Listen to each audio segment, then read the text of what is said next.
There was a town where no one said the truth aloud. Not in the market, not in schools, not even in prayers. They had learned to swallow their anger and wrap their fear in smiles. The mayor stole land. The police arrested the poor and praised the powerful.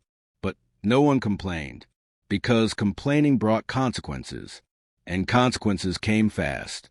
So they nodded and whispered and survived until one day, in the final classroom of a run-down school on the edge of the town, a teacher named Miss Temi made a mistake.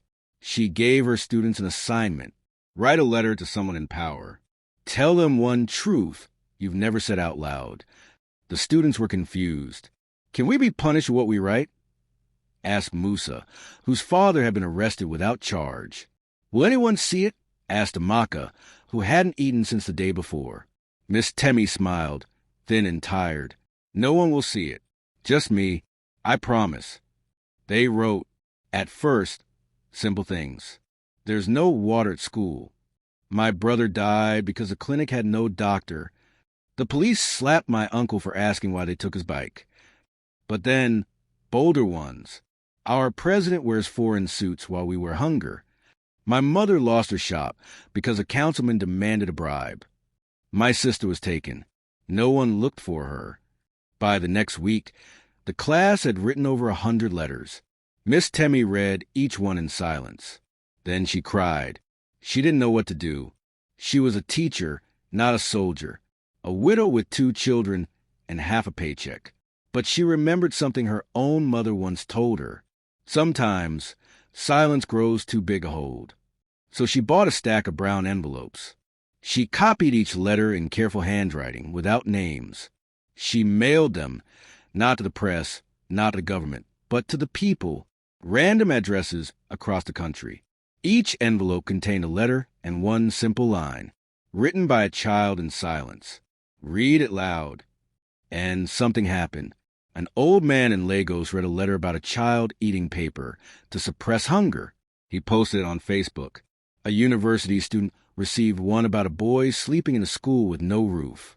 She read it out loud during a protest. One by one, the letters spread. "Our leaders make promises like ghosts. They vanish at sunrise. We don't want your rice during elections. We want our future. We are not lazy. We are unheard."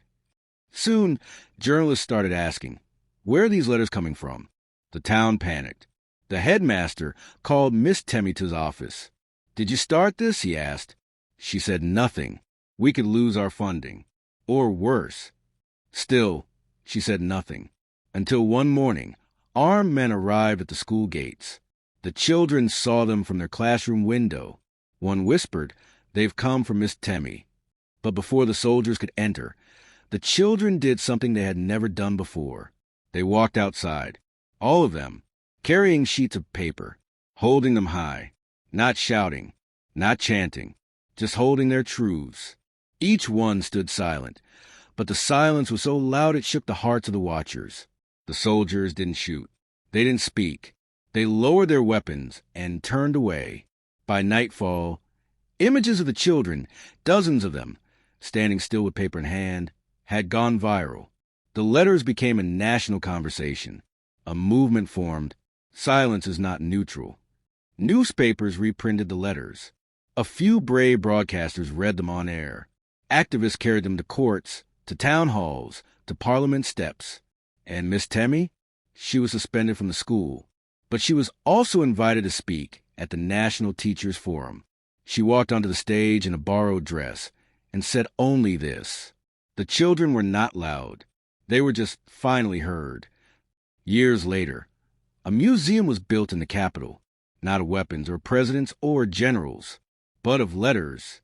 In a quiet room called the Archive of Courage, the first letter sat in a glass frame, a child's handwriting.